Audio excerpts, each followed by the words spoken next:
Welcome to Stories After Midnight. Today we're going to be reading a story called The Teacher Tried to Kill Her Students. This is a story submitted by Jarrett, and it's actually in the Mallory Kaufmann universe. If you're familiar with the Mallory Kaufmann universe, it is a new universe, which is based off one of Jarrett's stories about Mallory Kaufmann, and it's in the title of the video if you'd like to go see where this all sort of began, this universe. Anyways, let's get started. Killing is fun, but controlling and tormenting them first, there is something truly exquisite in that. Judith Whitmore would learn this lesson soon enough. She sat straight as an arrow in her high-backed wooden chair, her brooch perfectly centered in the collar of her dress. Her gnarled, arthritic hands gently stroked a white bunny purring in her lap. She dotted over the pet, and this infuriated the woman across from her. "Tell me, Miss Kaufmann, do you wish to teach at my academy?" Judith spoke with didactic grace and class. The air around her oozed aristocratic sophistication. Mallory straightened in her seat. She wanted to grab that annoying bunny and wring its scrawny neck, twist until the bones shattered and its body went limp.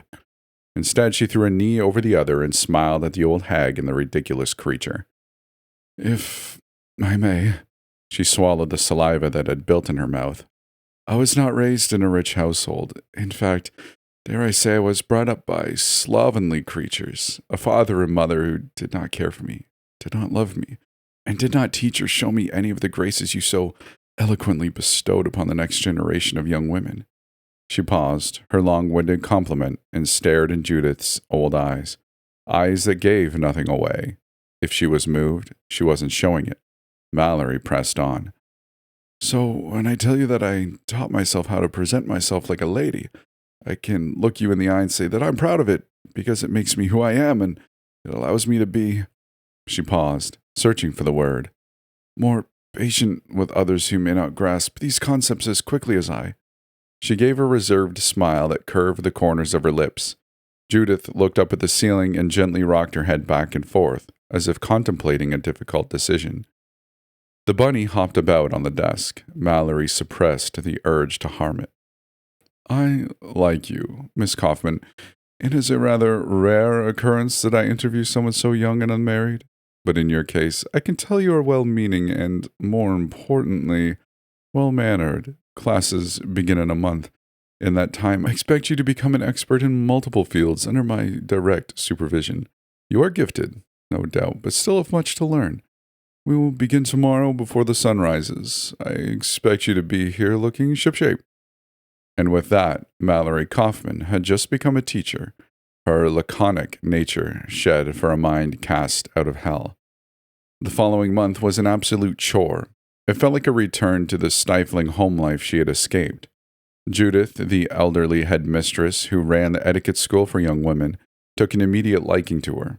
Perhaps she was the daughter Judith never had. And perhaps it was because the old woman was twice widowed and found her days lonely and joyless. On a deeper level, Judith found her stern, uptight ways becoming outdated and desperately clung on to them as a way to cope with a changing world she didn't fully grasp or understand. She despised telephones, preferring to pen her own letters, perhaps explaining the lack of phones in the school's halls. Mallory had to admit that the old woman's calligraphy was masterful, the cursive lines flawless and elegant to the point of being its own art form. Even after all the lessons she had given Mallory, her cursive was not up to par. Judith would rap on her knuckles with a ruler for each missed letter, and twice for a misspelled word.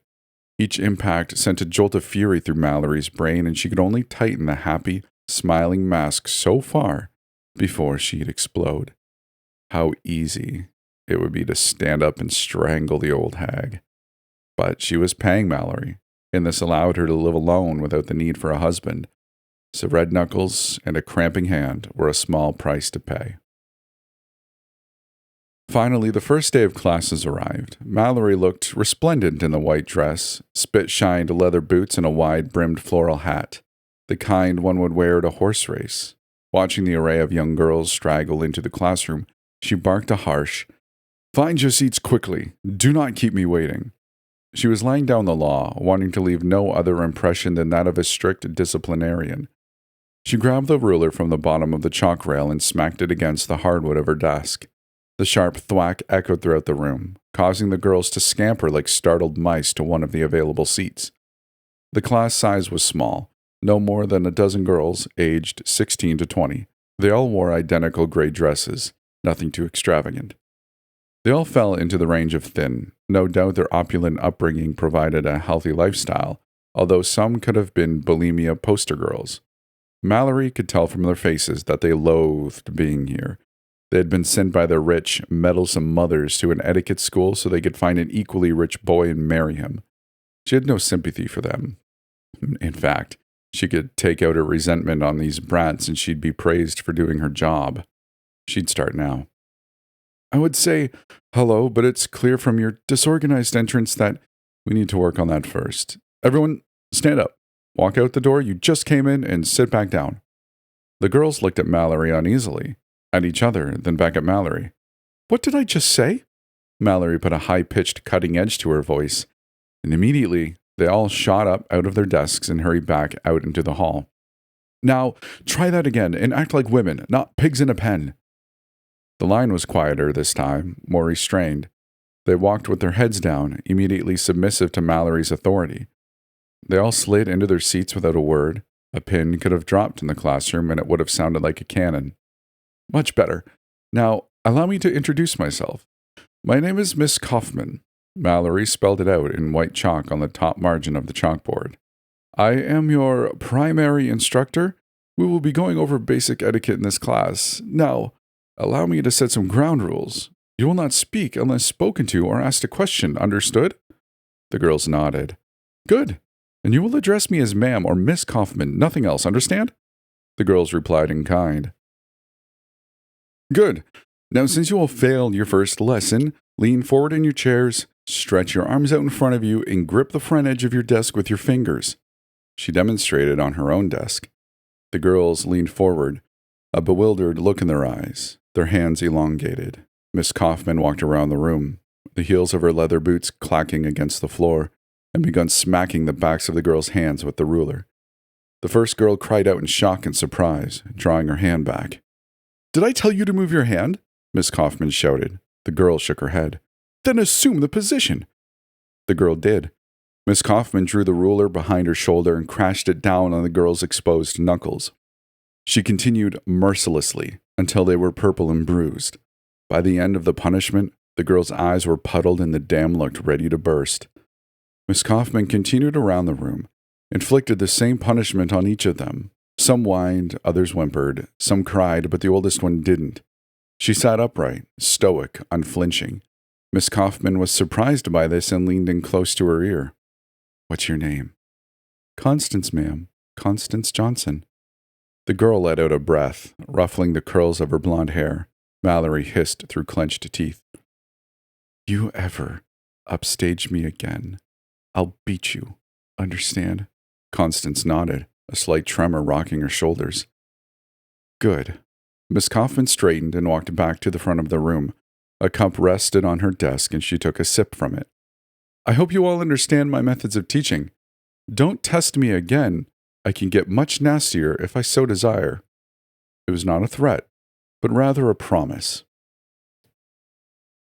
The next day was the first true class. The previous day had been a mood setter, an appetizer for what was to be expected.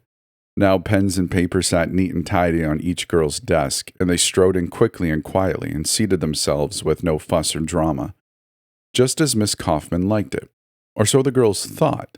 In reality, she loved it when one of them got out of line. It gave her an excuse to exercise control, and she would never pass it up. Rarely did she have to look for things to punish them for. They made it so easy. Sylvia Myers was the worst of the bunch. She sat in the corner of the class where the shadows seemed longer, and Mallory's attention was mostly diverted to other, more visible students.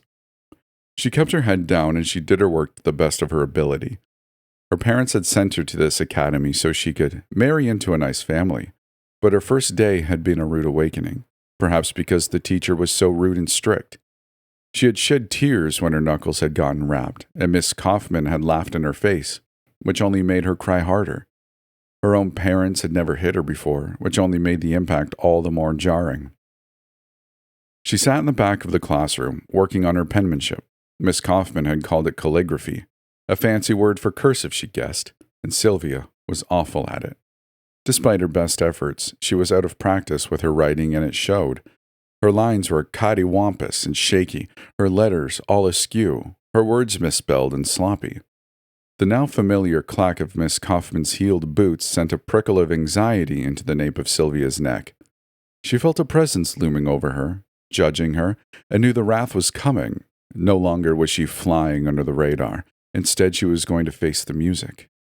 "Excuse me, but what is that?" Droplets of saliva splattered Sylvia's ear as the words were flung from Miss Kaufmann's mouth like dung from an ape. Her eyes flickering upwards to look at the seething teacher, Sylvia sputtered an apology. "I'm sorry." Miss Kaufmann shoved a palm in Sylvia's blushing face. "Don't apologize. Do better," Miss Kaufmann hissed. Sylvia gave a timid nod, her short brunette hair bobbing, and suddenly a quick smack to the back of her head caused her to accidentally drop the pen into the inkwell, splattering a long black line of ink across the pale wood of her desk. Her arms shuddered like they were frostbitten. Sylvia waited for the explosion, for the Vesuvian temper to erupt in her face. She glanced up and saw the inky black trail extending past the side of her desk, and like a scene from her worst nightmare, onto the luxurious fabric of Miss Kaufmann's dress. Oh, yes, Mount Vesuvius was about to erupt all right, and she was standing in the middle of Pompeii. But the volcano remained dormant. Miss Kaufmann backed up a step, her hands thrown to either side. Looking down at the ruin of her dress, her mouth formed a disgusted O, and she looked at Sylvia, her eyes daggers, and scoffed. Sylvia wanted to crawl into the world's deepest hole and wither away, all eyes fixated on her. She stared down at the floor, unable to look up at our teacher. With a reserved demeanor, Miss Kaufmann calmly walked to her desk, rummaged through it, and withdrew a handkerchief. She stormed back to Sylvia and held it out to her. "Wipe it up." With twitching fingers, Sylvia grasped it and began running it over the ink spill on her desk, smearing it into an oily grease slick. "Not the desk, you moron! My damn dress!" Mount Vesuvius had finally blown. Tears welled the rims of Sylvia's eyes. Then, as she stared at the white fabric, running the clean side of the cloth over the intricate stitching and frills. "What are you doing? You're just smudging it!" Miss Kaufmann shouted, snatching the handkerchief away from Sylvia with one hand and yanking her hair back with the other. The rest of the class remained silent, heads down, submissive to the tyranny. Sylvia's apology came out a petrified wail. "I'm sorry. I didn't mean—" Without warning, Miss Kaufmann shoved Sylvia's weeping face down into the ink pile on the desk, running it back and forth like windshield wipers on a car. "Just smudging it!" Sylvia sputtered saliva against the wood and cried out as the ink smeared over her forehead and cheeks. Her flesh squealed as it was manhandled back and forth in Mallory's death grip, the rough desk stripping off the outermost layer of skin. It went on for ages, much past the point of discomfort. Miss Kaufmann's disdain, her vitriol for the girls was palpable. The display was abhorrent. Finally, someone had witnessed enough. The whisper was imperceptible at first, but as the humiliation carried on, her voice upped its volume. Finally, she shot from her seat and spoke with a wavering voice. "I think that's enough, ma'am." It was Constance. Miss Kaufmann stopped, Sylvia's blackened, blubbering face a soggy, snotty mess. She released Sylvia's hair and the girl righted herself, wiping off the ink and snot and tears as best she could. "Shut up!" Miss Kaufmann commanded. To Constance. "What did you just say to me?" Constance swallowed hard and looked her dead in the eyes. I think that's enough." Miss Kaufmann blinked. Once, twice. Her fingers curled into white-knuckled claws as she stomped over to Constance's desk, shoving the girl back down in her seat with a jolt. She bent, her lips inches from Constance's ear, and whispered, "See me after class." Constance did, and judging from the previous day's warning, knew that her punishment was not going to be pleasant. With a growing sense of dread, she watched as the last of her classmates exited the room. Miss Kaufmann perched herself on top of her desk, her legs elegantly slanted. She beckoned to Constance. "Stand up, dear." Constance did, staring down at the floor, fear consuming her. "Are you afraid of me?" Miss Kaufmann asked. Constance held her breath involuntarily and offered no reply. "Look at me." Constance drew her gaze up, staring at her teacher. "Are you afraid of me?" she repeated. Constance managed a stiff nod of the head. A bubbling laugh trickled from the teacher. "Good! You should be." The laughing tone abruptly faded, replaced by a raw, ragged shout. "You really should be!" Constance flinched from the words. Miss Kaufmann slid down from her desk, walked around it, and rummaged through one of the drawers. "Come over here!" She snapped her fingers. Constance began an uneasy, submissive walk, taking in a view of the floorboards along the way. Her lip quivered as she stood in front of her. "Stand in front of my desk," Miss Kaufmann demanded. "Why?" "Do not question me. Get over here now, or it'll only hurt more." Constance obeyed as the bellowing voice barked. "Now, bend over." "What? Why?" Constance asked in alarm. "Do as I say." Releasing a shuddering breath, Constance slid her elbows over the desk, seeing Miss Kaufmann shove her hand into a padded oven mitt. One hand, then both. She heard footsteps stop right behind her and body mass pushing against her backside, trapping her against the desk's hard wooden edge. She craned her neck to look back at her teacher, who held an exuberant smile. "Consider this your first real lesson." The voice was soft and silky smooth. Constance braced herself as she saw the elbow cock back, the arm muscles flexing, the evil grin. Miss Kaufmann's hands balled into fists as she shot her arm downward, aiming a vicious punch directly into Constance's right kidney, just above the bottom rib. She let out an anguished cry as pain exploded in her back. With a vicious claw, Miss Kaufmann took Constance's head in her mitted hand and slammed it back against the desk, jostling her brain and giving her neck whiplash. "Face forward and keep quiet," Miss Kaufmann demanded, as her left hand sunk into Constance's back. She picked up the pace, methodically pummeling the girl's kidneys with hellish downward punches, mixing in some brutal uppercuts. She threw her entire body behind the blows, the padding from the oven mitts offering no respite. Squeezing her eyes shut, baring her teeth in pain, Constance cried out with each impact. Miss Kaufmann spoke between heavy breaths. "This is what happens when we mouth off."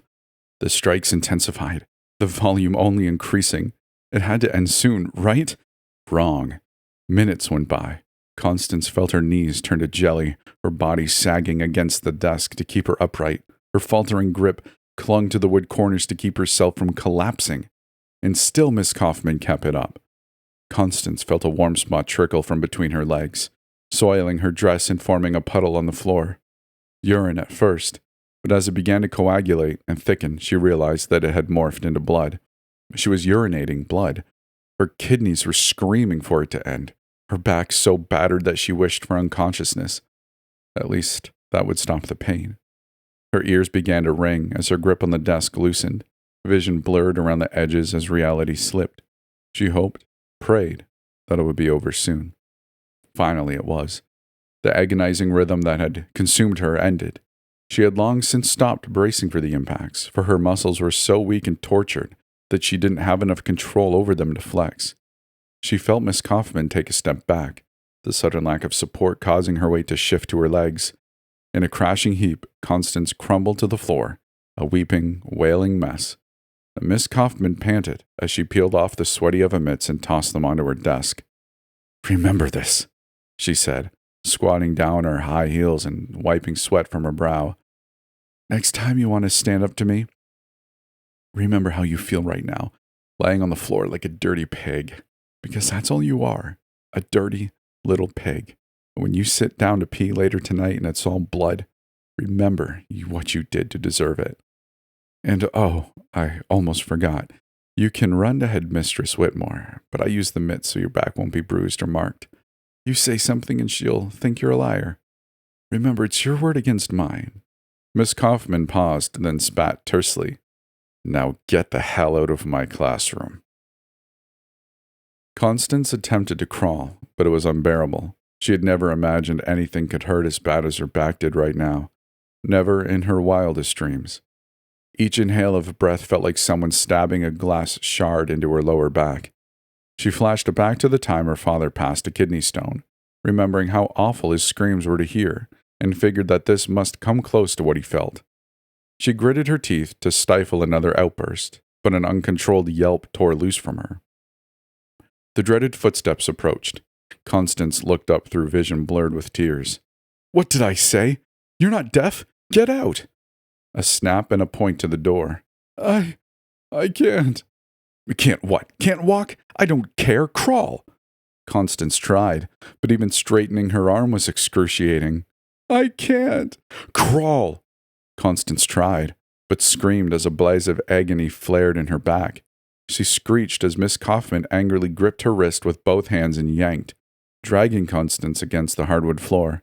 The pain was indescribable. Shut up, Miss Kaufmann shouted. Constance felt another warm spot flood her legs as her vision began to darken, then went black. She awoke in her dormitory bunk and immediately wailed as the pain returned. Sylvia, her bunkmate, rustled above her and swung her face over the edge of the bed. She stared down, wide-eyed. What happened to you? Why did Miss Kaufmann drag you in here? She asked. The aching throb in Constance's back made finding a comfortable position impossible. She... Constance trailed off, each word a stab of agony. What? What did she do? Constance mouthed the next words. Beat me. What? Sylvia gasped in the moonlight, flooding in from parted blinds. Where? My back, Constance mouthed. How bad? Can I see? Constance shook her head. Even that took a lot. Maybe I can help you if... Another refusal. Sylvia dropped down from the bunk and scurried over to Constance, not taking no for an answer. Let me roll you over. Gently she placed her hands on Constance's shoulder and ever so gently pushed. Constance bit her inner cheek to stifle a shout as she rolled over onto her shoulder. Sylvia drew up Constance's dress and looked. Nothing. I don't see any marks. What should she do? Constance beckoned Sylvia close, then through a grimace said, Put on oven mitts and punched my kidneys. What? Sylvia exclaimed. Used mitts so there's no bruising. Constance moaned. Delicately, Sylvia hovered the back of her hand against Constance's lower back. She felt the organs and muscles stiffen and contract, the coiling and knotting unmistakable. She stood and went into the washroom, grabbing a clean rag from the towel rack. She dunked it into the lukewarm bathwater and soaked it, wrung out the soft fibers and returned with a makeshift heat compress. Tenderly, Sylvia pressed the rag against Constance's bare skin. The young woman arched her back and groaned as the heat relaxed her bleeding kidneys. She felt herself losing control and began sobbing as the pain ebbed and flowed. What's wrong? Sylvia asked, then immediately cursed herself for asking such a stupid question. Do you want me to stop? Through her tears, Constance shook her head. Why? Why what? Why help me? Because you were the only one who stood up for me. Everyone else just sat and watched. So really, this is my fault for being a klutz and spilling the ink. She saw Constance shake her head again. I couldn't let her do that. It wasn't right, she rasped. Thank you, Sylvia said and began stroking Constance's back lightly with the tips of her fingers, careful to not apply any pressure whatsoever. Goosebumps popped over her flesh as Sylvia traced soothing lines. She kept at it until Constance fell asleep. Once her breathing was deep and relaxed, Sylvia returned the rag to the washroom and climbed back up onto her own bed. Sleep was about to infuse her, her body just floating adrift on the sea, when something caught her eye through the parted window blinds. Silhouetted in the white moonlight was a lone figure. Whoever it was, they were walking through the grass on the edge of the clearing.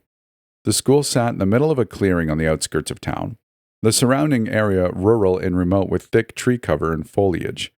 It was at one of those trees where the figure halted and threw something over one of the low-hanging branches. Sylvia had to see this for herself. Against her better judgment, she carefully got out of bed and walked barefoot out of the dormitory. The chilly night air nipped at her skin and blew her nightgown in flowing waves, so she tied it to her waist as she walked through the tall, dying grass. It crunched under her feet as she lowered herself to a crouch. The moon illuminated beads of sweat as they trickled down her forehead. She stopped perhaps 20 feet away from the figure and stifled a gasp. Her teacher, Miss Kaufmann. This was not unexpected, for she knew the woman was disturbed, insane even. But this was something else entirely. Sylvia covered her mouth with her hand to silence her breathing. Miss Kaufmann's naked body arranged a step stool underneath a tree branch high off the ground, where a long, heavy rope was fastened with a knot. A loop tied along the other end of the rope, which Miss Kaufmann slipped over her head. A crow cried out in the distance as Sylvia watched the teacher cinch the knot in the back of her neck, right below the left ear, and then suddenly kick the stool out from underneath her own feet. The rope was pulled taut, and the branch creaked from the sudden influx of weight as Miss Kaufmann's hairless legs kicked and sputtered. She was hanging herself. Gasping and gogging and choking sounds pierced the night. Sylvia watched in morbid fascination as Miss Kaufmann strangled. The moonlight caught a beam of metal, a shiny reflection that gleamed and captured Sylvia's attention. A knife. Had she been holding it the entire time? She must have, because she brought it up to the noose, right above the knot in her neck, and began hacking away at it. Threads popped out and frayed as the knife sliced through the cords like a bullet fracturing a skull. The blade worked its way through the last of the rope, and Miss Kaufmann collapsed to the ground with a thud. Sylvia stood and peered over the grass. Miss Kaufmann's chest moved. Breathy, exultant gasps flew past her bruised windpipe. A twinge of sadness overcame Sylvia. A part of her had been hoping that she was committing suicide, but a larger, more cynical and realistic side understood that the woman in front of her was a bona fide menace. A part of her had been hoping that she was committing suicide, but a larger, more cynical and realistic side understood that the woman in front of her was a bona fide menace, a pure, unadulterated psycho, and there was no accounting for someone like that. Who knew what was going through her mind? Disgusted with the display and wishing Miss Kaufmann had accidentally dropped the knife before freeing herself, Sylvia hunkered back down in the brush and began making her way back to the dormitory, but stopped when she heard more metal rustling. She returned to her vantage spot and looked on as Miss Kaufmann removed a white bunny from a small cage. Where had that come from? Before Sylvia had time for an answer, Miss Kaufmann slipped a smaller noose around the bunny's neck. The same cut rope she had just hung herself with was now tied around a bunny, and Sylvia's hands flew to her mouth as Miss Kaufmann wrangled and fought with the animal in her hands until the rope was secure. The bunny looked stressed and emanated soft whimpering squeaks, obviously in duress. Sylvia wanted to jump out and stop this, wave her arms and shout to stop hurting the poor thing, but she stayed where she was, petrified. Miss Kaufmann held the bunny in both palms, the way a beggar would a coin cup, and then in one swift motion, dropped the hands to her sides, letting the bunny fall until the rope stretched tight. The bunny's cheeks puffed as the air was cut off. It twisted and dangled, its long, fluffy ears twitching as its neurons fired randomly. Its beady little eyes bulged, its stumpy tongue stuck out, its legs flailing. Tears puddled around Sylvia's eyes as the animal went still. Miss Kaufmann stood and watched it die, a broad smile dominating her face. Her finger outstretched, she twirled and spun the animal around in the air like a sick kind of wind chime. Sylvia could stomach no more. She stood and made a mad dash through the brush back to the dormitory. Her sprinting caught Miss Kaufmann's attention. "Who's there?" the shout demanded. Sylvia kept running, her arms pumping. "Stop at once! I command you to!" The words were cut off from the roaring in Sylvia's ears as she pushed open the dormitory's doors and slipped inside, her heart beating out of her chest, body shaking. She stood there for several minutes, eager to catch her breath. "What are you doing?" The voice startled Sylvia. She glanced up between heaves and saw a girl standing before her, confusion clouding her features. Sylvia had seen this girl in class before but couldn't place her name. "Nothing," she panted and brushed the girl off, but the hand that gripped her arm caused her to stop. "What? Why were you out in the field?" the girl asked. Sylvia snuck a glance out the window, then back to the girl. "You really want to know?" "Yes?" Sylvia leaned in and whispered. "Miss Kaufmann was out there." "What? What do you mean? What was she doing?" She squeezed her eyes shut and shook her head. I can't. I don't think I can. Can't what? It was bad, Sylvia said, opening her eyes. What was bad? What happened? Sylvia took in a tremulous breath, then spilled. She killed a rabbit, hung it from a rope. She pushed the words past the lump in her throat. The girl's eyes bulged. What? She exclaimed. The sudden increase in volume caused the bed frames to creak and sheets to rustle. Sylvia put a finger to her lips and shushed her. You can't tell anyone. She almost caught me and I don't. The next words died in her throat. The girl placed a supportive hand on Sylvia's shoulder and lowered her voice. Look, I'm really sorry about what happened to you. It was awful. Thanks, Sylvia said. But as far as Miss Kaufmann goes, just keep it between us, okay? At least for tonight, Sylvia begged. The girl nodded. Sure. And my God, between what she did to you now and that poor rabbit, that's awful. She paused somberly, then said, I'm Fanny, by the way, Fanny Wilkins. She held out a hand, and Sylvia returned the shake with a limp wrist. Her energy evaporated. Sleep was badly needed, but that was out of the question after what she had just witnessed. Sylvia Myers. How's she doing? Fanny asked, gesturing to Constance. Sylvia shook her head. Can barely move, Sylvia said. Fanny winced. How is she going to attend class? You know Miss Kaufmann won't accept any truancies. We need to speak to headmistress Whitmore, first thing tomorrow morning. The two young women emphatically agreed, hastily traded good night to each other, and ensconced to their respective bunk beds where they fell into slumber's rich embrace. Fanny suddenly awoke to a loud crash as someone swung through the door like a wrecking ball. Blinking in the harsh orange sunlight, a voice behind her screeched, Get up! Get up, you lazy bitches! Fanny rolled over to see Miss Kaufmann, a metal pot in one hand, a wooden spoon in the other, causing boisterous clatter. Groaning emanated from across the room as Constance clutched her lower back, the agony in her pummeled kidneys, no doubt. What did I say? Another ear-piercing shriek. But, Miss Kaufmann, it's the weekend. There's no class today, Fanny said timidly, placing her hand over her forehead to block the sun's incessant glare. The all-too-familiar sound of high-heeled boots exploded over the hardwood floors as she bounded towards her. Didn't she ever wear flats? Throwing down the pot and spoon, Miss Kaufmann gripped Fanny's sheet and retched back, throwing them onto the floor in a wrinkled ball. The cold air shocked Fanny's skin, the teacher glaring at her. Hissing through clenched teeth, she said, I don't care what day it is. I have a special lesson in store. Get up and get dressed, all of you. She spun in a circle as she berated the group, before getting back into Fanny's face, their noses inches apart. As for you, I have something special in mind. Miss Kaufmann's resulting smile was sinister, sending an anxious tremor through Fanny's stomach. She launched into a litany of self-excoriation. Why did she speak up? That was so stupid, especially when she considered the consequences. None of the girls that dared challenge Miss Kaufmann's authority had fared well. She chanced to peek at Constance, who laid bedridden, her body broken. That was proof enough of where that got you. She dreaded each movement as she sat her feet on the floor and picked up the tangled mess of blankets, knowing that sometime later today, Miss Kaufmann was going to punish her. After making her bed and getting dressed in the familiar gray getup, she tried to help Constance, but her pain made moving impossible. Even with Sylvia's assistance, it was no use. They had to leave her behind. Fanny wondered how Miss Kaufmann would handle her absence. Not well, she assumed. The group of girls settled into their classroom desks as Miss Kaufmann paced, her hands clasped behind her back. Once everyone was situated, she dove into a matter-of-fact accusation. Sorry for waking you all suddenly, but I have an important matter to address. Uncomfortable shifting and worried exchanged glances. You see, it has come to my attention that there is a peeping Tom in our midst. She held up a hand to dampen the expected outcry. Headmistress Whitmore has told me that one of my students is spying on me.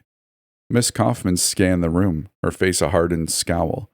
When the expected reaction to the lie wasn't as stunned as she'd hoped, she screamed, Spying on me! Chair legs rose and slammed back down from startled jumps. The tension hung thick in the room, enough to induce claustrophobia. What should I do about this? She asked rhetorically.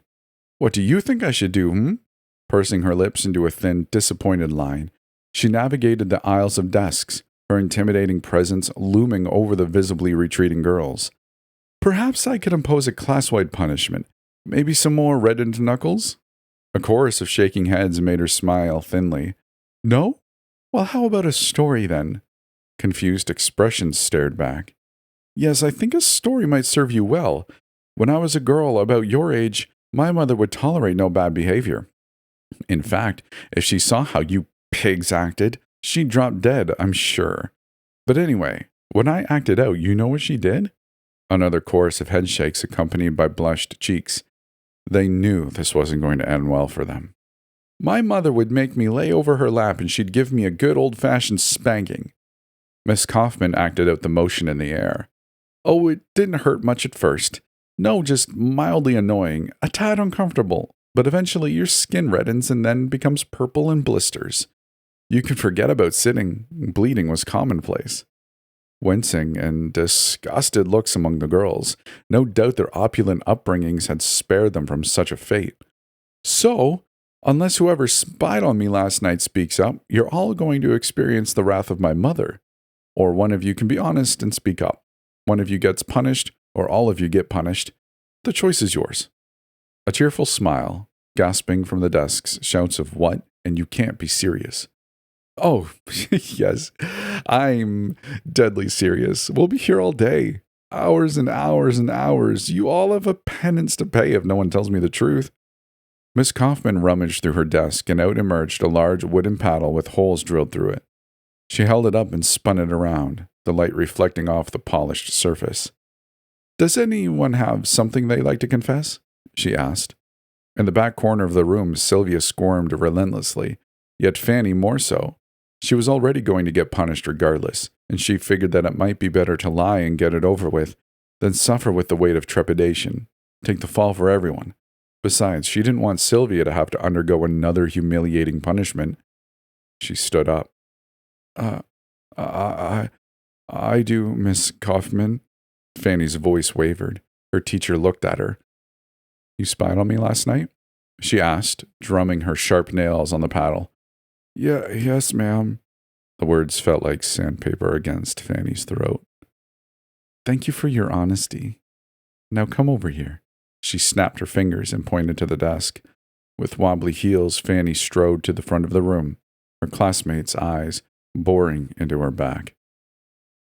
In the dormitory, Constance bit her lower lip to stop from crying out. The pain was unending. Her bedsheets clung to her, drenched in a thick layer of sweat. Feeling as if she were baking alive in an oven, she peeled the sheets off, reveling in the sweet bliss of cool air. Footsteps from outside in the hall made her ears perk up. It wasn't Miss Kaufmann. Her footsteps were unmistakable.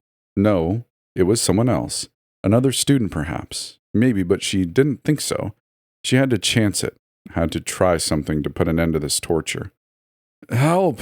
She tried to shout, but it came out a croaky rasp. Help me, please! The footsteps halted. Hello? An old voice from beyond the closed door. An elderly woman. Could it be the headmistress? In here, Constance managed conversation level, but the shooting pain in her back made her instantly regret it.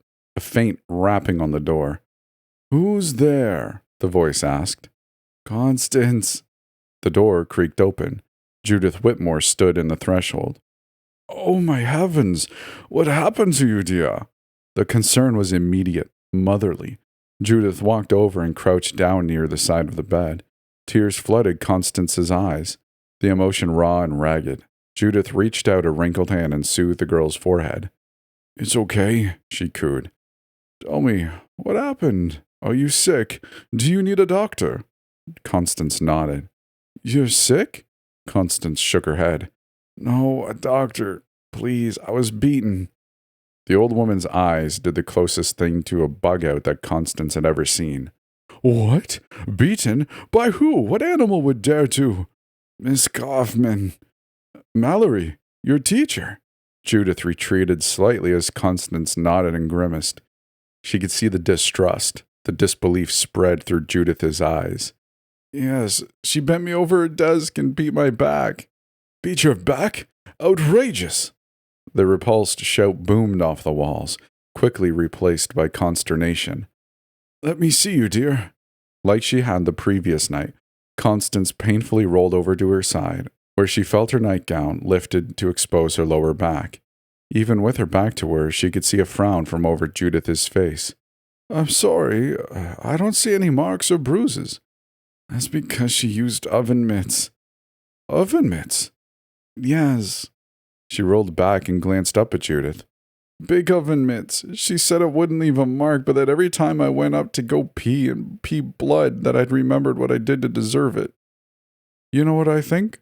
Constance's eyes widened slightly, clinging to optimism. "What?"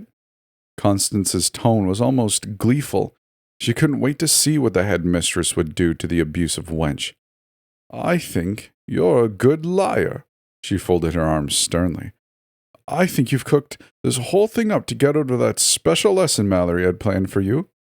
Constance's mouth hung agape, her existence crashing down. Stunned, didn't come close, couldn't begin to describe the shock and the betrayal. As the headmistress turned her back, Constance felt an indescribable pain, not in her back, but in her heart. Judith turned her head and chastised reprovingly. "And to think how highly your mother spoke of you. She'd be ashamed if she were here. Accusing your teacher of physical harm, especially someone as dedicated as Mallory Kaufmann, is despicable. I expect you to be up and dressed in 5 minutes. If you can't manage to throw yourself together in that time frame, consider yourself expelled from this institution." With that, she turned and slammed the door. Constance threw her head back in her pillow and sobbed. Back in the classroom, Fanny let out an agonized yelp. Her flesh had long since turned a ghastly reddish purple. Miss Kaufmann heaved the paddle up and brought it down sharply, the strikes unrelenting. The rest of the class couldn't bear to watch. They sat quietly, heads hung, their feet tucked under their chairs as if wanting to run away from the display. Finally, the last strike reverberated through the room with a deafening echo. "Fix yourself," Miss Kaufmann told the whimpering Fanny. She did so and on wobbly legs staggered back to her seat. The hardwood was torture. Each hot, pulsating throb sent a stinging jolt through her body. "Maybe next time you'll learn to mind your business, yes?" Fanny wiped her runny nose with her sleeve and nodded submissively. Suddenly the door opened and a pale, sickly-looking Constance Johnson stood hunched over in the doorway. "Well, well, well, look who decided to join us," Miss Kaufmann exclaimed, clapping her hands as if to mock. "I'm afraid your painful little trek was all for naught. Class has just ended." She chuckled as the last bit of color drained from Constance's face. Students began to rise, collectively traumatized. One glance amongst the faces and Constance knew something bad had gone down. "Why don't you stay a moment, Constance? I believe I can make it up to you. After all, I appreciate you making the effort to attend my class, even in your current condition." What was this? Certainly a ploy, a game of some sort. It stung to high heaven, and Constance saw through the veneer from a mile away. Or what if, on the off chance, it was a real attempt to mend? Either way, she moved out of the doorway to allow the rest of the class through. When the last student had left, Miss Kaufmann rose and shut the door. "Sit," she demanded. With great effort, Constance sat in a chair close to the teacher's desk. "I believe I owe you an apology," she began as she settled into her own chair. Constance waited for a follow-up that never came. The silence was becoming awkward, so she said, "Why, Miss Kaufmann?" "Oh, none of that silly formality. Please, call me Mallory." An alarm bell rang in Constance's brain. What in the world was going on? "All right," she said uneasily. "Why do you owe me an apology, Mallory?" "Well, I feel as if I've been too hard on you. All of you, yes, but you in particular. You see, it was never my intention to confine you to your bed. That was wrong, and I'm sorry." Mallory put a hand over her chest in a heartfelt gesture. Constance questioned its sincerity. If she was lying, she was quite skilled at it. "Thank you," Constance said. Mallory smiled warmly. "Of course. Oh, by the way, the headmistress had this plate left over from our cooking class, and well," she gave a sheepish, almost devilish grin, "may have stolen them from the teacher's lounge. Have one." she whispered, passed her cupped hand and giggled. The display was disturbing to Constance, but she fought through it with a strange smile. She tittered and said, I don't think I could. Mallory held up a hand. Nonsense! That's only because you haven't tried them. She reached around a stack of papers and retrieved a fancy plate. A delicate assortment of confections rested in a neat circle. Madeleine cookies, fruit cakes, and even some cream-filled pastries tempted Constance. How long had it been since she'd had a sweet? Too long. Still, the person holding the plate gave her pause. What are you waiting for? Constance reached out a hesitant hand and plucked a pastry from the plate. Oh, lemon creme, my favorite, Mallory said, as Constance took a dainty nibble. Why? You don't like it? Mallory asked. Constance shook her head. No, it's really good, actually. She held a hand under her chin to catch the crumbs. Mallory smiled. This reminds me of the time when I was a little girl. Oh? Mallory's face took on a nostalgic look. Back then, my mother would slave away in the kitchen for hours on end, whipping up some of the best desserts I've ever tasted. It's an art form, don't you think? It is. Constance unhinged her jaw and bit into the thick center of the pastry. The filling erupted with divine flavor. I used to love baking. Really, I did, even after my mother would smack me upside the head and whip me for messing up a recipe. She actually wasn't even my mother. She was my stepmother, and oh boy did she have quite the temper. Mallory glanced up and relished the concern flashing over Constance. Why, it's true. Don't give me that look. It's upsetting. Mallory scolded. Constance looked away. The jig was up. The pretense of politeness evaporated. Sorry, Mallory. Since when did I tell you to use my first name? She barked. Constance froze. Just now, ma'am. No, I didn't. You must have misheard it. Stop it. Yes, Miss Kaufmann. The two women sat in excruciating silence for a while. Miss Kaufmann broke it. You know how she died? Constance frowned and shook her head. One night I made dinner for my stepmother. You see, this was far removed from her glory days of bustling in the kitchen. All those tasks were relegated to me.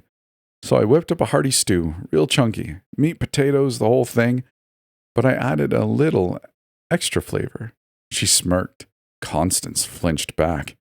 What do you mean? Oh, you know. Miss Kaufmann clutched her neck with both hands in the universal choking sign, stuck her tongue out and gagged. Constance retreated in her seat, her eyes narrowing. She looked down at her nearly finished pastry, then back up at her teacher who pointed a finger and laughed. What are you saying? Her voice caught. Miss Kaufmann shrugged her shoulders and rose. Nothing. Nothing at all. Just a fun little story. She beamed and patted Constance on the back. Out in the hall, Sylvia strode across the building and over to the main office. She'd been conceiving this plan ever since the rabbit escapade the previous night. Keeping her chin up, she rounded the corner and immediately donned a sickly expression as the desk secretary glanced up at her through the horned rims of her glasses. How can I help you, dear? She asked. The nameplate on her desk read Lillian. Sylvia groaned and said, I'm not feeling too well. Is the nurse in? Lillian's brow furrowed, her tone laced with concern. I don't know. Let me check. Promptly rising to her feet, she disappeared behind a door into the main administrative office at the school. Sylvia waited for a couple of minutes until his secretary appeared and invited her in with a gesture. She'll see you at once, Lillian said, dimples forming along the corners of her mouth as she thinly smiled. Sylvia walked into the school's main office. A hazy fog of cigarette and cigar smoke hung redolent in the air. The door was shut behind her, and she looked to someone manning the numerous desks for guidance. Half a dozen wooden desks aligned in columns against both the left and right walls. Administrative work, Sylvia guessed. She stood awkwardly in front of the door for a moment, until a dark-haired woman looked up from her gaggle of papers and smiled. Are you here for the nurse's office? She asked. Sylvia nodded. The woman pointed to a large, red sign over a door with a white caduceus, the universal symbol for medicine. In case this wasn't obvious enough, the big white nurse letters should have clued her in. Sylvia blushed in embarrassment as she thanked the woman and traveled the short distance. She knocked on the door frame and waited until a blonde woman in white nursing attire, complete with a cap and gloves, looked up at her. "You're Sylvia?" she asked. Sylvia nodded. "Come in." Sylvia entered, the overhead incandescent reflecting harshly over the shiny white tiled floor. "Sorry to hear you're not feeling well. What's the matter?" the nurse asked, her attention fully settling on Sylvia. She looked away. "It's embarrassing. I promise you, I've seen and heard everything. Nothing is embarrassing here," the nurse reassured. "Okay." Sylvia told her the issue.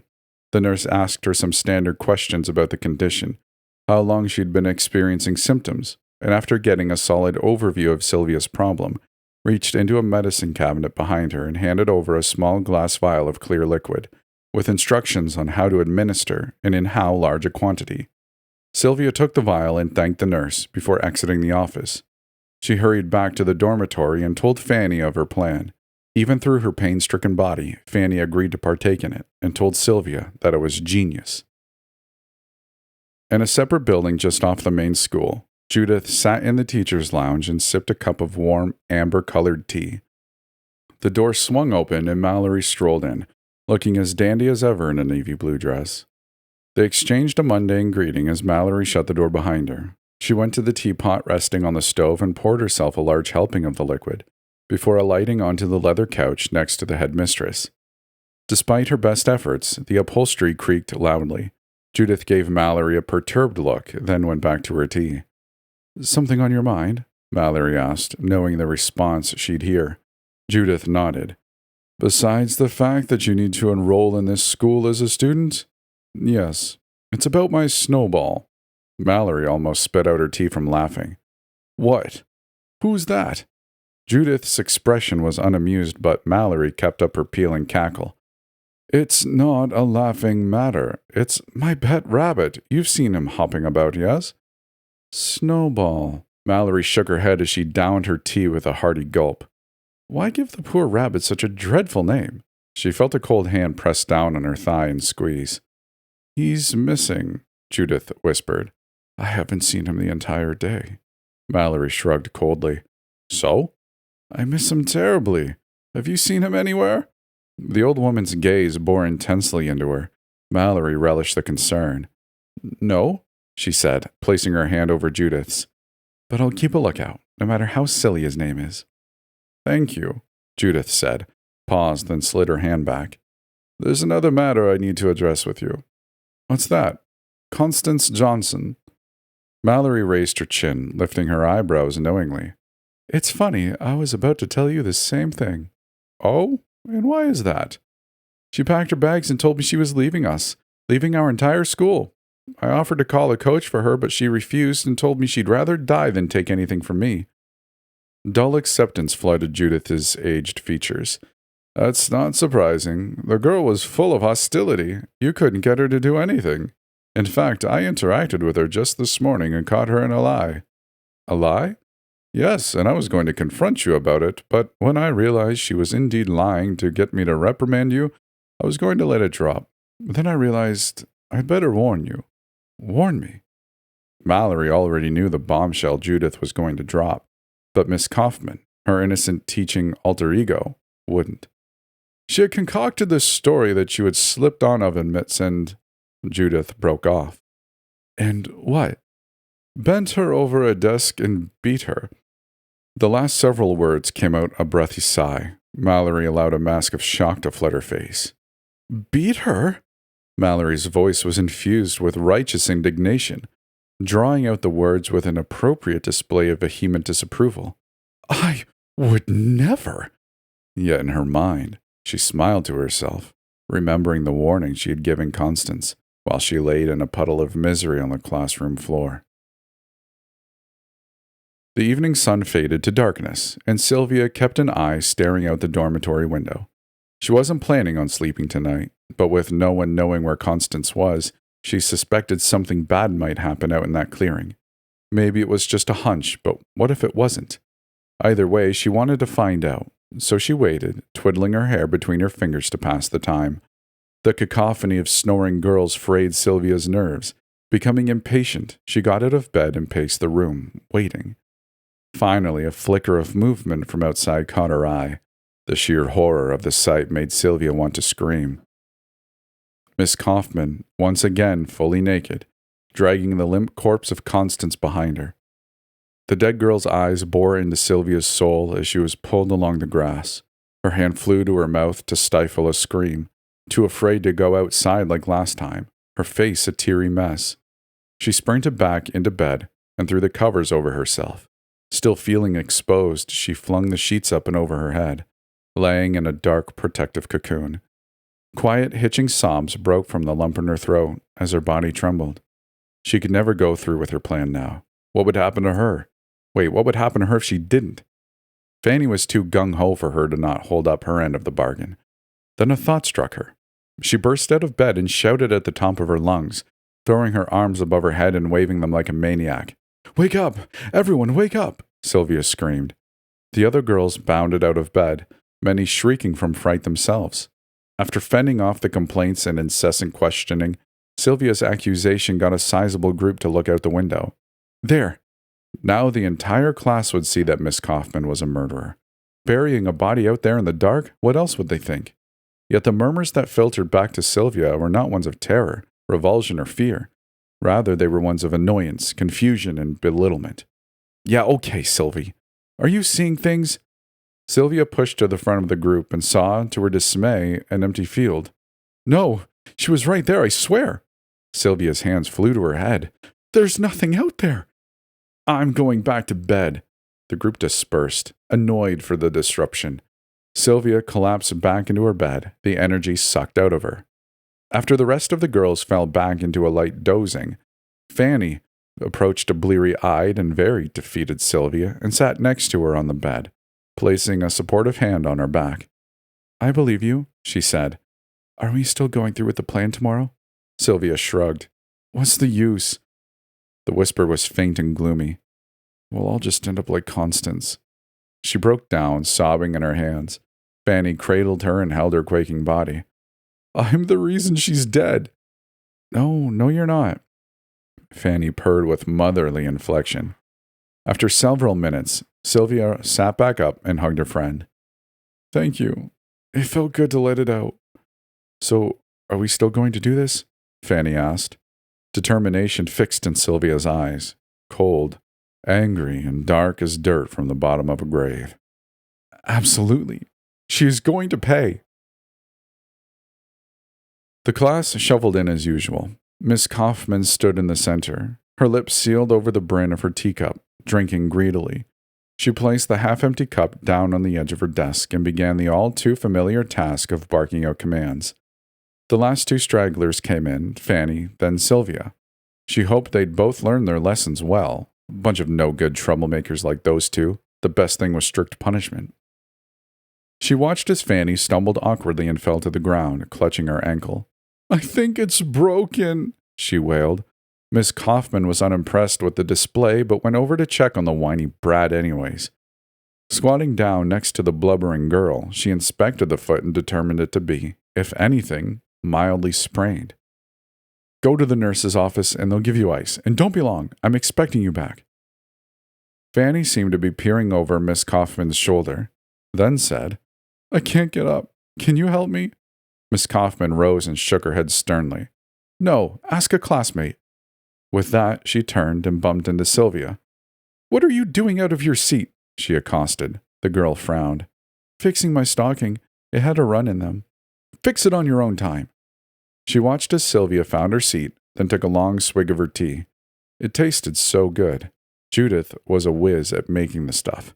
Fanny limped out of the room with the help of another student. They shut the classroom door and the class settled down. "Today, we are going to learn the basics of walking." Bemused snickers filled the room, but Miss Kaufmann held up a hand.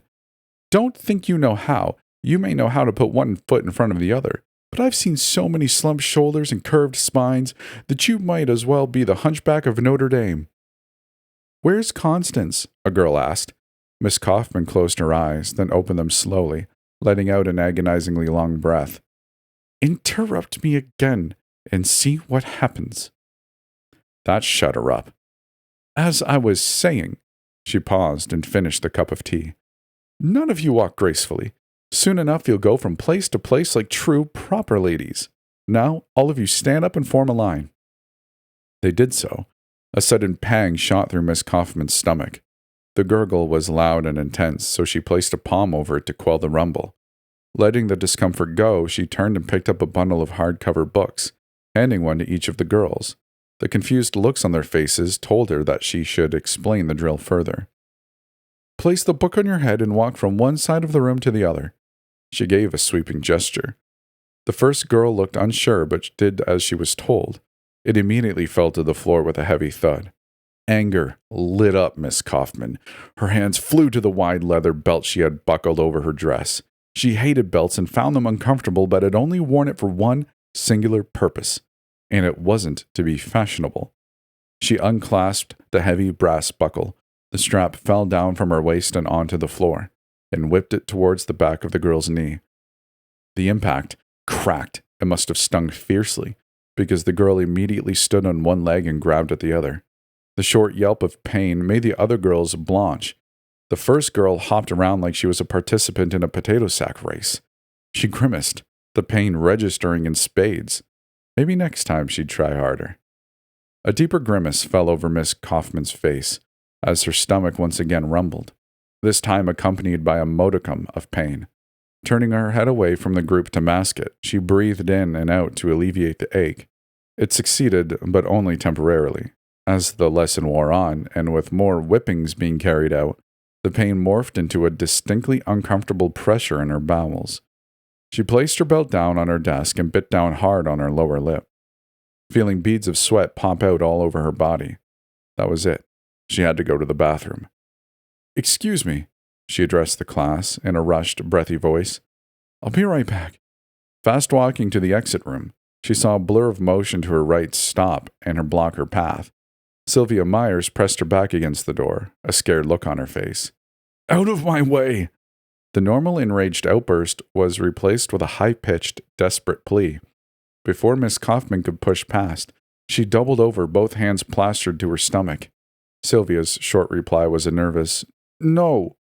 Miss Kaufmann looked up and sneered. You'll pay for this, you little wench. I'll make your life so damn miserable that you'll... Her sneer transformed into a worried frown as the flatulence started. One at first, echoing throughout the room and utterly humiliating. Miss Kaufmann heard her entire class back away.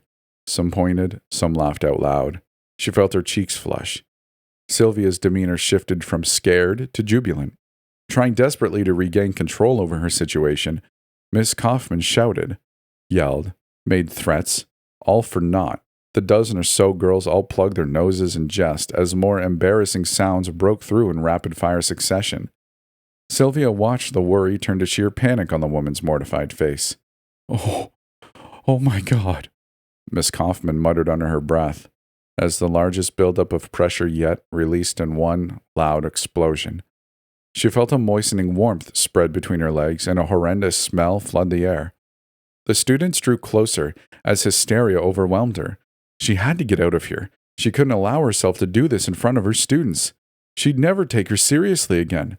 Dear God, this was a nightmare, an awful nightmare, and she wanted to wake up in her bed and laugh about it. But no, this was real, and as each passing second ticked by and her clenching became less and less effective, she realized she had to take drastic measures.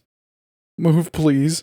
Miss Kaufmann's voice had shifted to a high-pitched whine, almost like a brat who got the wrong birthday present.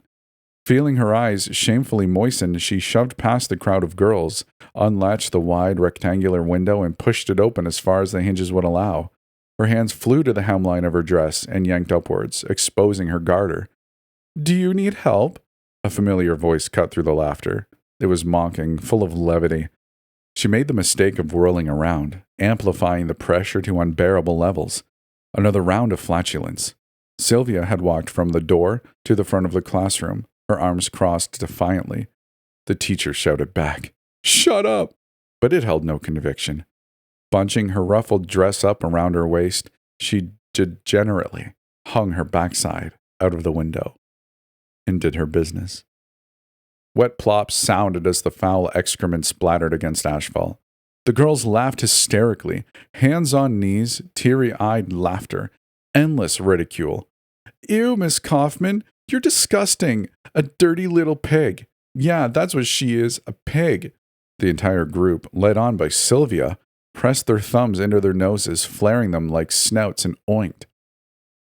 The window was wider than Miss Kaufmann had anticipated, and she felt herself slipping.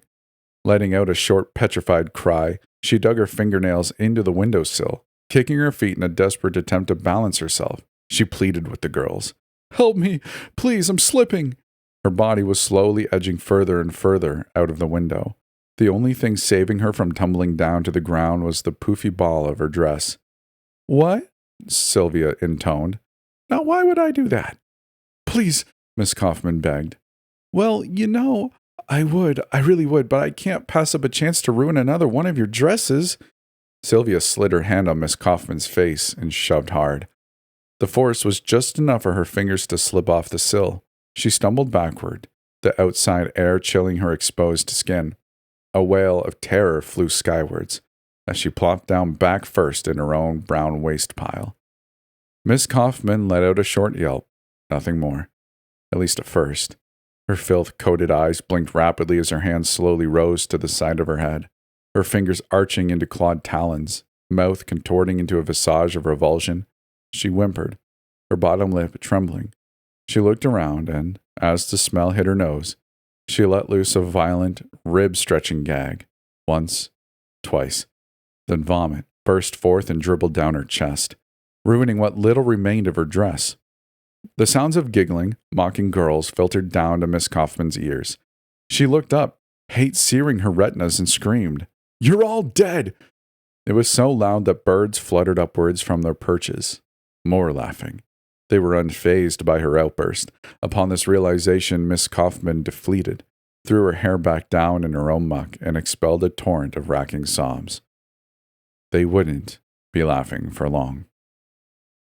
"Good heavens, Mallory, what happened to you?" Judith asked. Mallory ignored her and ran into the washroom. Thank God the teachers had a private separate bath. She couldn't bear the thought of seeing those evil wenches again in this condition.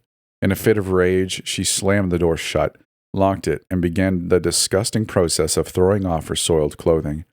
Everything was ruined, from her dress to her stockings. Even her boots smelled foul. A demonic scream ripped past Mallory's throat as she threw the bundle against the far wall. A knock interrupted her outburst. "Mallory, go away!" "It's Judith, Mallory. Please just go away!" Another knock. Mallory could take no more. She went to the medicine cabinet and retrieved a pair of small medical scissors.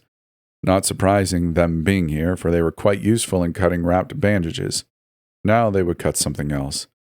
Mallory bustled over to the door, unlocked it, and swung it open. Judith's mouth hung open as she took in Mallory's lack of clothes. Before she had time to speak, Mallory clutched the old woman's throat in a death grip and yanked her into the room. Slamming the door behind them, Mallory turned. Judith coughed and hacked away, grasping at her manhandled neck. Why? Judith managed to sputter. Mallory stood over her, enraged, but didn't answer the question. Instead, she said, "I killed your precious little snowball, and now I'm going to kill you." Mallory savored the shock that flared in Judith's vision as she approached. When she got to within striking distance, Mallory rose the scissors above her head and brought it down in a brisk, fatal swoop. The glistening metal gored the side of the old woman's neck. She shrieked. Her hands tried to fend Mallory off, but her advanced age was no match for Mallory's young, unfettered tenacity. Mallory wrenched the scissors from out of the initial neck wound and stabbed again. A red crimson spray pelted Mallory's face in a thin coat, like fresh paint on a bare wall. Another shriek from Judith, this one more guttural. The scissors had short, curved blades, not ideal for stabbing or slicing, but it didn't matter. Mallory pulled them out of the second neck wound and aimed higher, directly into the old woman's squinty eyes. If the first handful of shrieks were loud, these were deafening. Judith immediately stopped putting up a fight. Her hands flew to her mangled right eye as Mallory laughed aloud. The face that stared back was a bloody mess, and it was about to get worse. Her left eye was squeezed shut. No problem. Mallory drove the scissors through the eyelid and into the fleshy eyeball beneath. The agonized howl was music, but she didn't stop there. She kept stabbing and raising and bringing the scissors down into Judith's face, anywhere soft and squishy, again and again. Each subsequent attack left her face unrecognizable. Eventually, after the 10th stab, she stopped moving and breathing. Still, Mallory didn't stop. Judith's face was a puddle of deep, rich red and the skin too butchered to be identified. Mallory sagged back, gasping for air. Chunks of massacred flesh slid down the walls. Once she collected herself, she rose and dunked herself into the bathwater to freshen up. Why wait until the water cooled? After washing the smell from her pores, she strolled back over to the corpse and examined it, fascinated.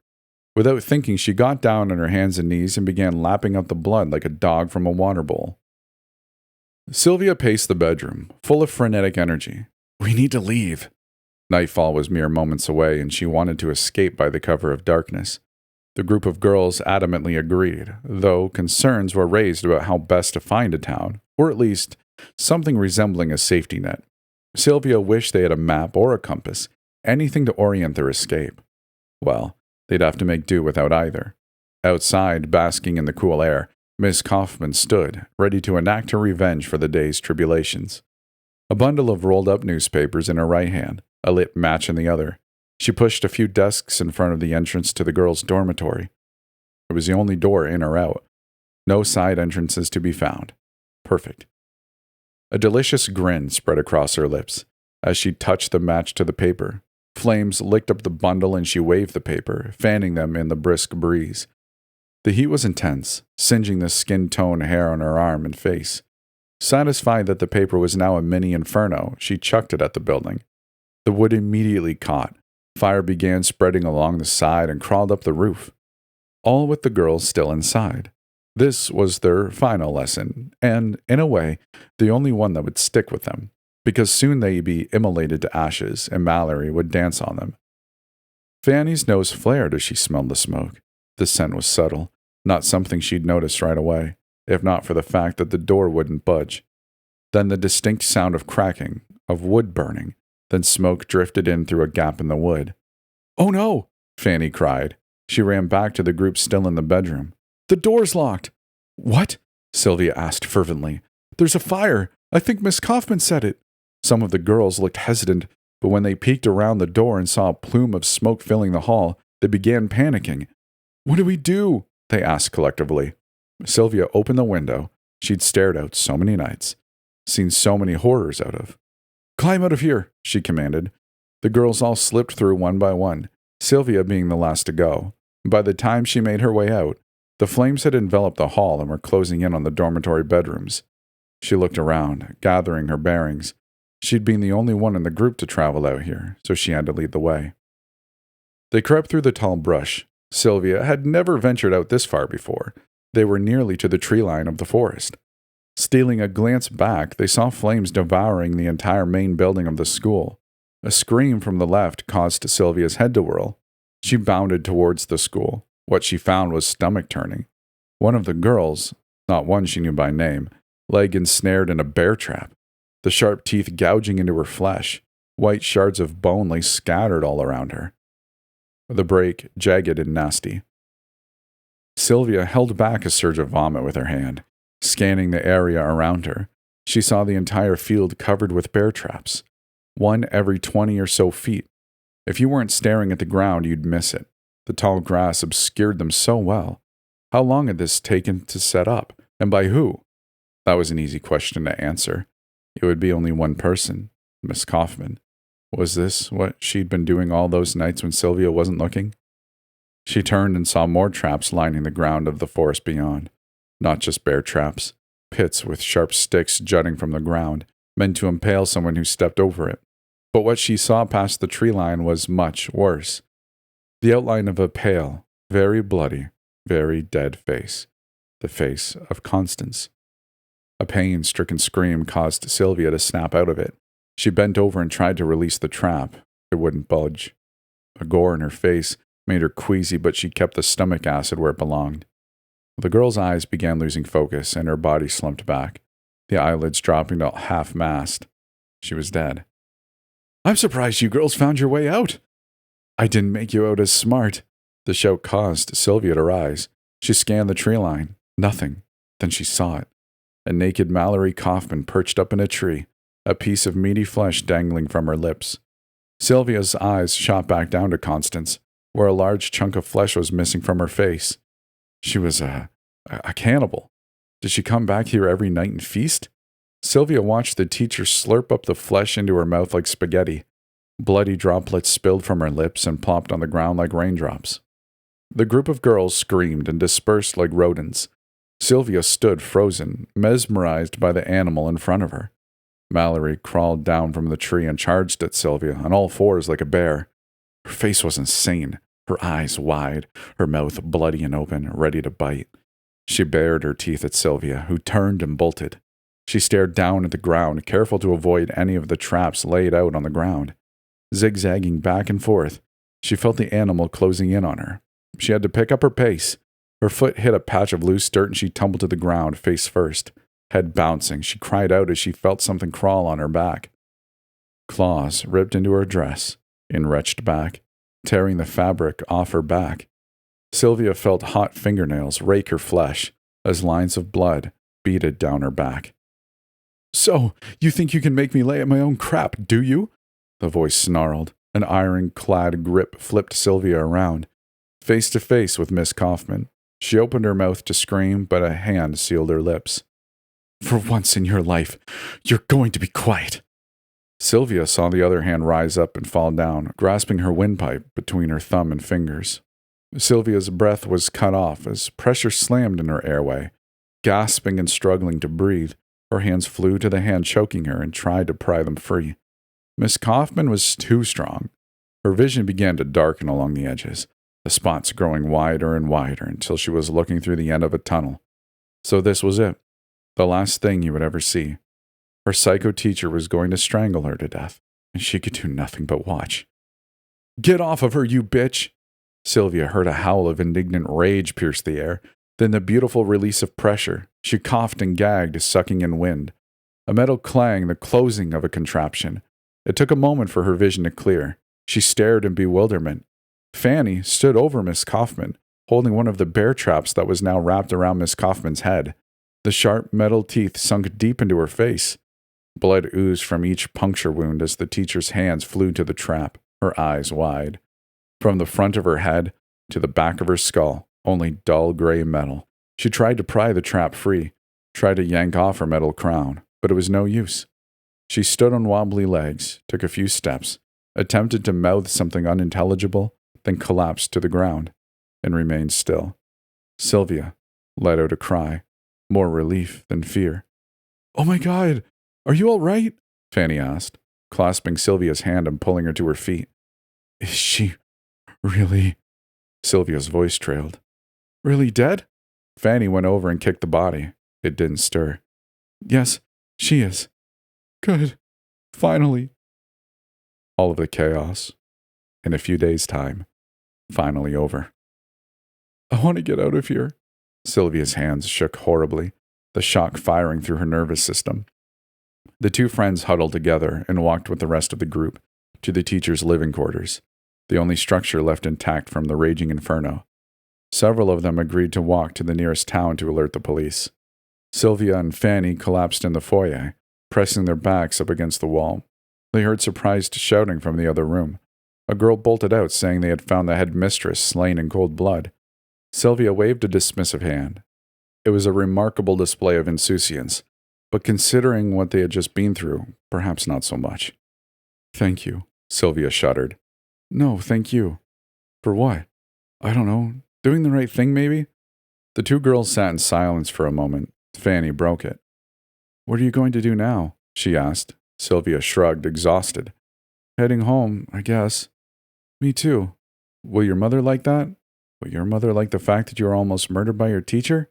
Fanny asked. Sylvia barked a laugh. "Yeah, I think she might." "What? Why?" Sylvia gave a wan smile and chuckled. "She finds me annoying."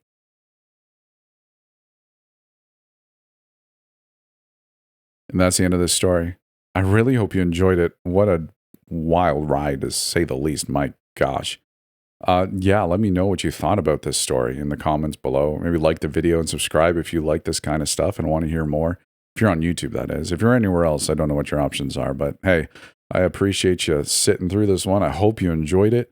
And yeah, if you'd like to send me your story to read, just like Jarrett, go to storiesaftermidnight.com and send it to me, and I'll read it on my channel. If you'd like to support this channel even more, there is a Patreon available. And I really appreciate you. If you are a patron, thank you for being one. It means the most.